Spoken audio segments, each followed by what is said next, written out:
grateful to you for the courtesy of this brief hearing regarding the E.C.A. appropriation bill as it has come to you from the House.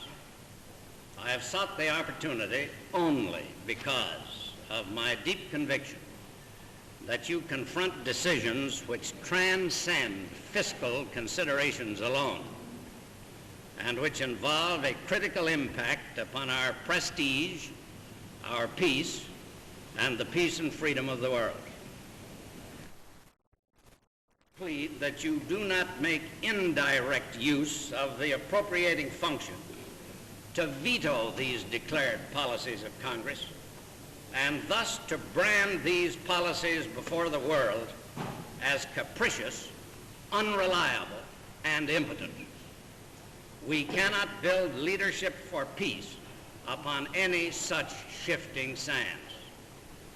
When E.C.A. was on the Senate floor, I expressly invited your subsequent scrutiny of its detailed appropriations. I do so again. It is your responsibility. I would not presume to interfere. I am not here to speak of detailed figures or of specific estimates. These problems will legitimately arise when you have reported. I am here solely to plead for your basic allegiance in connection with your decisions. I do so with the greatest respect for the House. But I am sure my friends in the House, as well as in the Senate, would lack comparable respect for me if I did not promptly assert my anxious disagreement with what I believe to be a dangerous and improvident decision.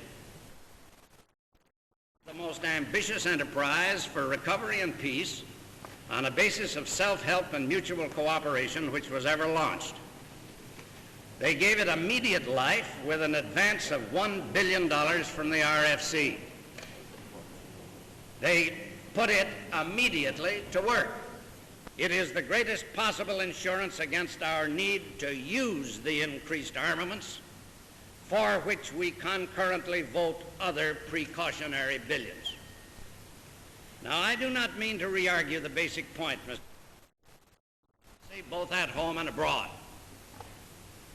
I do mean to argue that this Congress, as a matter of intelligent self-interest, cannot afford to throw our attitudes into doubt and thus to multiply the terrified confusion of a world in which the forces of aggression and subversion thrive upon confusion.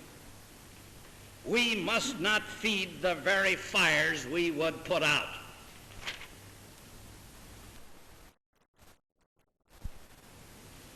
I do not believe America can afford to be unreliable in a world which is groping for confidence and faith as the basis of security and peace.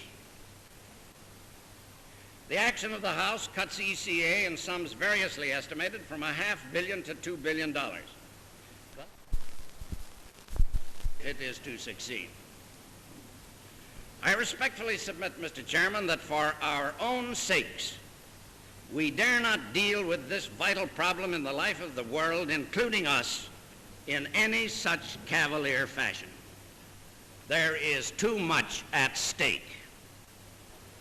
I respectfully submit that any such action is calculated to change the character of E.C.A. from recovery to relief alone, thus plunging us back into the dreary, hopeless, sterile, and utterly costly routines from which we must escape.